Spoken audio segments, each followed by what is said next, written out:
with that team, except with usually something different over the Ferrothorn slot. Right. Okay. Yeah, which worked out pretty well for me. I definitely generally enjoyed it. Both running Rayquaza and Kyogre on the same team. Yeah, definitely. Maybe highlighting a few differences here. Adam choosing to have Infernape on his team. What do you think about that? I think that's definitely a good call. In this matchup, I don't anticipate it doing too much. It threatens a fire move onto the Ferrothorn. Outside of that, though, it has a poor matchup versus Rayquaza. Right. Thundurus paralyzes it. Landorus intimidates it, threatens it with Earthquake. It can't fake out Gengar.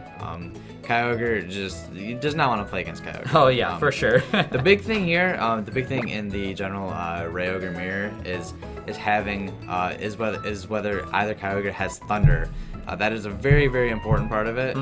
Thunder being very beneficial to have in this mirror. That just keeps on becoming more and more common as the meta progresses. Right. It's able to two-hit KO opposing Kyogres most of the time. Yeah. It's definitely a very good move. It wasn't as good early season. Everybody was sort of using Groudon, Xerneas, Miracle, but it's definitely picked up value. Yeah, as we do see the Thundurus and the Gengar coming out for Calvin's side, so we see Landorus and Cresselia for Adam. Getting the Intimidate drops, not going to really matter here too much. Yeah, Intimidate not doing a whole lot here unless it's obviously a rogue.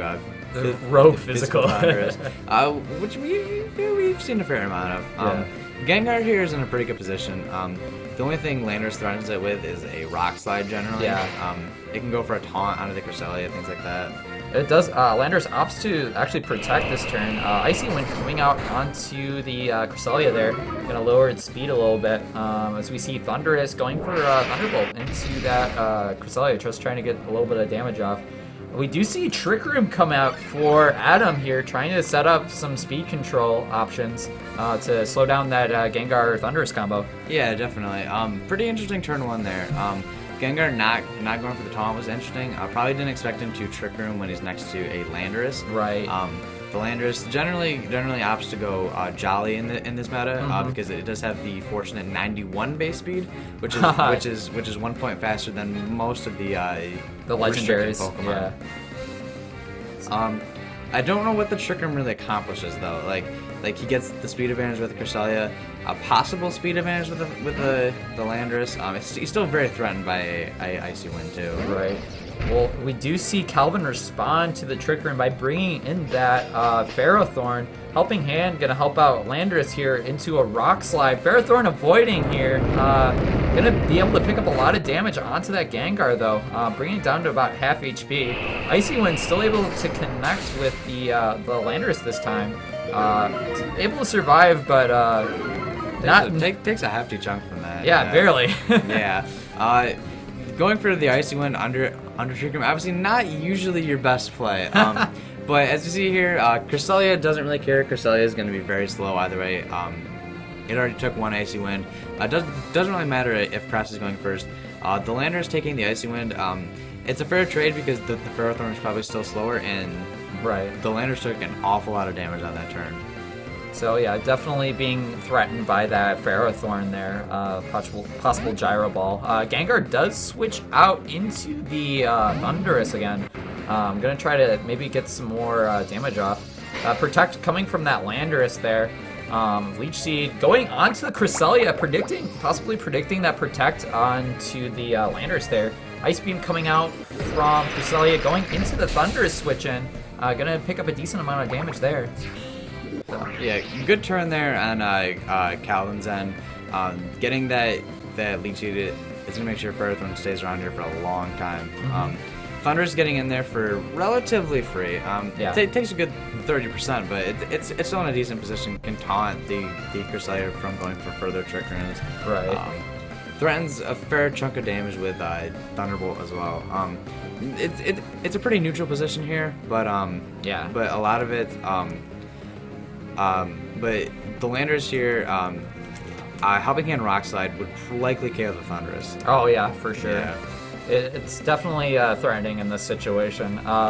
Trick Room is still up, I believe, though. Oh, yeah, definitely. It's still up. There's 1 or 2 turns left. Haven't been keeping too good a track. But Ferrothorn here.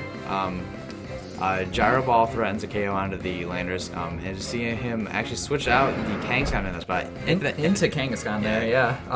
Thunder is going for a protect here, trying to avoid any damage from Cresselia there. Gyro Ball going into that switched in Kangaskhan's gonna pick up a lot of damage, almost like way over 50% there, as he gets some Leech Seed recovery. Ferrothorn putting in a lot of work right now. yeah. Ferrothorn staying around, not being threatened too hard either. So see here, interesting thing. We see Cresselia, Landers, and Kangaskhan. That means that Adam opted to not bring either Rayquaza or Kyogre to this match. Yeah. So he can only have one of his restricted Pokemons. Yeah. So that's definitely important. Ferrothorn here is in a pretty commanding position. Tricker's still up. Gyro Ball's threatening a KO onto that Kangaskhan. He's still getting Leech Seed recovery. Yeah. We will see the Gengar switching in to possibly take an attack from the Kangaskhan. More than likely predicting a normal type move. Helping Hand going into Kangaskhan here, going to help do some more damage here. Gyro Ball going into the Kangaskhan slot, going to be enough to pick up a knockout there. Not able to do much in that situation.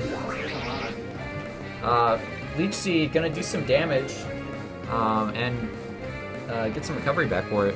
Yeah, definitely. Good position here. He probably went for a helping hand, like low kick onto the Ferrothorn there, likely. So not a very good turn for Adam. Gyro Ball there does a lot of damage to the Kangaskhan, takes it out. It's still, even at -1, it's still threatening KO onto the Landorus as well. Yeah, we do see another protect from that Landorus, predicting that Icy Wind attack there, not wanting to get KO'd.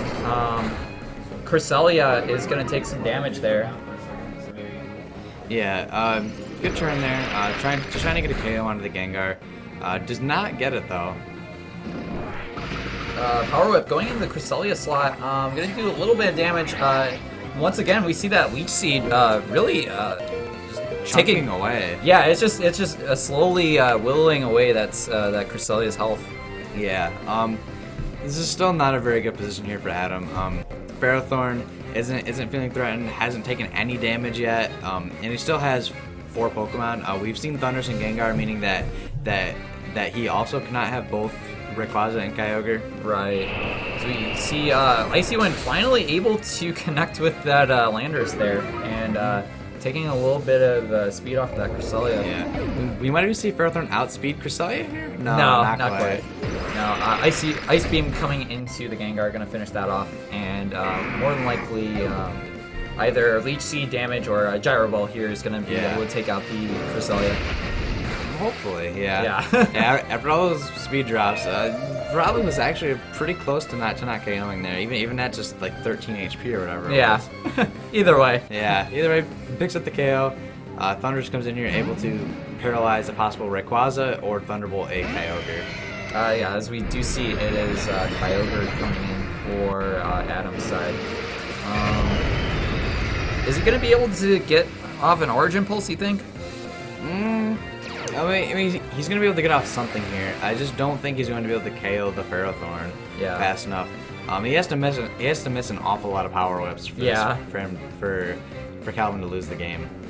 Thundurus probably going to go for Thunderbolt to put it into range for just 1 Power Whip. Right. So we do see that going into the Kyogre slot there.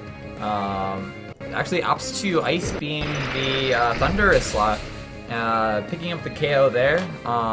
Not risking the Origin Pulse miss. So we do see Ferrothorn going for a Power Whip. It connects, and looks like Kyogre survives. That's a very close survival, actually. I think that's definitely important because now Adam gets to see that Calvin did bring Kyogre back. Okay.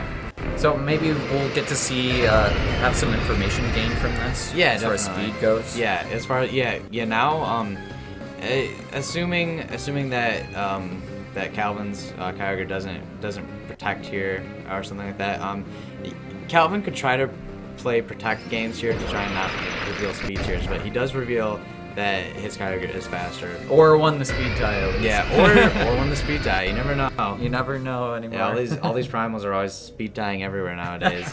As Calvin takes the game 1 2-0. I would say pretty decisive for the most part. Adam kind of fell far behind early, didn't he? Oh, he absolutely did. Yeah. He fell behind early. Didn't really have a way to KO the Ferrothorn. Yeah. Definitely not the ideal way that he wanted that game to go. Yeah. The Ferrothorn there, he didn't really have any answers to. He needs to have something like a overheat on his Rayquaza if he wants to be able to KO the Ferrothorn. Right. Or he has to bring Infernape to this game. Because as it stands, if there's no superpower on that Landorus, he really has no way to beat the Ferrothorn. Yeah. Which is not. You don't really want to make a team like that. Ferrothorn is something that you definitely have to have an answer to, because if you don't, it'll just sit there, leech seed everything. Yeah, as we saw against that Cresselia, it was just able to leech damage. Yeah, just not an ideal turn there. Yeah, but we will be seeing what Adam and Calvin's lead options are. We do see Calvin leading Gengar Thundurus once again here. Worked for him last game, so we'll see how it pans out here. So we see Adam leading Kangaskhan this time, along with his Landorus. Yeah, interesting to see both players have opted not to bring a Rayquaza to the first game, and then we haven't seen it yet in this game too, and likely not to see it with the Kangaskhan lead here. Fair enough. Yeah. Calvin sort of just going with what worked in game 1. And Adam trying out something new here. The Rock Slide is going to do a fair amount to both of Calvin's Pokemon. True. And not being intimidated this time also helps. Oh, yeah. Kangaskhan Mega Evolving this turn. Gengar going for an Icy Wind. No Protect from Adam this time. He's going to be able to survive that with 49 HP left. We do get 2 speed drops here. Double Edge going into the Thundurus slot. Gonna pick up the Citrus Berry recovery there. But it's gonna still take a hefty amount of damage here. I believe Thundurus going for the Thunderbolt onto that Kangaskhan slot. Not enough to pick up a knockout there, but definitely within KO range of another attack. Rock Slide able to knock out that Thundurus. Yeah, that was a pretty good trade on Calvin's end. Icy Wind puts Landorus at very low HP, definitely in range for a second Icy Wind. This is a really good position. He gets the free switch off of Landorus, which wasn't overly threatening there. Most of them do not carry HP Ice nowadays. So not doing much to Landorus. Could threaten a Thunderbolt onto the Kangaskhan, but getting a Kyogre in here for free is very, very beneficial. Right. Especially knowing that in the back, Adam can't have something like a Groudon, for example, to stop water moves. And both of Adam's Pokemon are at -1 speed now. So Kyogre able to take advantage of the speed tiers right now and outspeed both of these? Yeah, this is sort of a lot of what we saw at St. Louis Regionals. I remember seeing Franklin Lewis's team had Ice Wind Gengar, which is very crucial to how that team functioned. Yeah, we do see the Double Protect coming out for Adam here, trying to scout out some moves. Icy Wind, relentlessly coming out here. Water Spout is revealed to be on Kyogre there, trying to just do as much damage as possible, I guess. Yeah, trying to get something on the switch in here. It's also good information there, scouting out. He does give away that he is Protect Kangaskhan. So not the best. Sucker Punch here is going to go into the Gengar slot. Able to pick it out in one hit. Doesn't even need the second hit of Parental Bond there. Water Spout going into both of these Pokemon. Definitely going to pick out the knockout for both of them. Yeah, good trade there on both ends. Picking up the double knockout on the Kangaskhan and Landorus is good. Turns us into a 2v2. Could have opted to go for some sort of support move with the Gengar, trying to avoid a Sucker Punch. Yeah.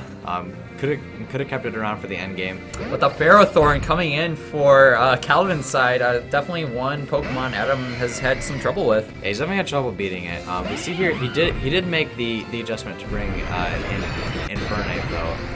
The issue here, obviously, is that Infernape cannot touch Ferrothorn with a fire type move when there are 2 Kyogre on the field. That is very true. Potentially close combat coming out. Yeah. Close combat could come out. It's not going to pick up a KO though. I would imagine if it's a Focus Sash one, it's going to do probably 60, 70, 75%, which does put it in range for something like, say, a Origin Pulse, and then it's just going to come down to Kyogre mirrors at that point. Yeah.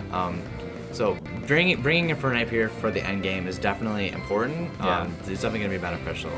We do see Ferrothorn opting to protect this turn, potentially against a close combat. Fence coming out from the Infernape into the Kyogre slot. Wanted to make sure that he was able to get some damage out on that slot. Does pick up the knockout. No Focus Sash. Oh. Kyogre still waiting to move. Thunder going into the Kyogre slot here. Gonna pick up a decent amount of damage and a paralysis. Could be huge for the late game here. Yeah, it makes it interesting. As we saw last game, his Kyogre is able to take the power up from this point. So it's a pretty unlikely win condition, but if he can get a Ice Beam Freeze here onto the Ferrothorn, he could win the game. Let's see if that happens. No freeze. We do reveal Scald on the opposing Kyogre, and we'll see if the Power Whip is going to be able to connect. It avoids Kyogre. Adam living another turn. Yeah, holding on. Yeah, unfortunate there. Not able to get the freeze, and then interesting there to reveal Scald too. Yeah. So he actually could go for a cool play to Scald. The Ferrothorn. Yeah, I was thinking about that. Yeah, no freeze once again. No freeze once again. Let's see if he picks up a burn for a guaranteed win condition. He avoids another power. Oh my god! This game still isn't over. A freeze and a para. Yeah, a freeze and a string of full pairs could still end this game. At this point, he might just want to thunder the Kyogre, as the Kyogre has definitely done more damage to his own Kyogre than. Oh, and he actually does opt to do that this turn. Yeah. Hoping on another Power Whip miss maybe here. Yeah, Power Whip only has about 8 PP if it's PP max. He actually misses enough of them. He opts to Gyro Ball this time, actually, not wanting to risk any more misses, and he does pick up the knockout. Pick up the KO and picks up the win. Yeah, there it is. Calvin Chan taking it in 2 games, going to 4-2. Going to 4-2. Does have a chance to cut. Is also guaranteed top 16. That's true. That's very important when it comes to Worlds time. Yeah. Getting that top 16 at midseason, basically equivalent to getting top 32 at a regional, which is a pretty solid finish. Yeah, and it's solid. I've been in that territory a lot. Yeah, a lot of decent performances. So. Yeah. Yep. So now, next game, what do we have? It's Mario versus... Mario Serrano, we saw on stream earlier, against Daniel Thorpe. All right, so look forward to that. We will get them set up and be right back.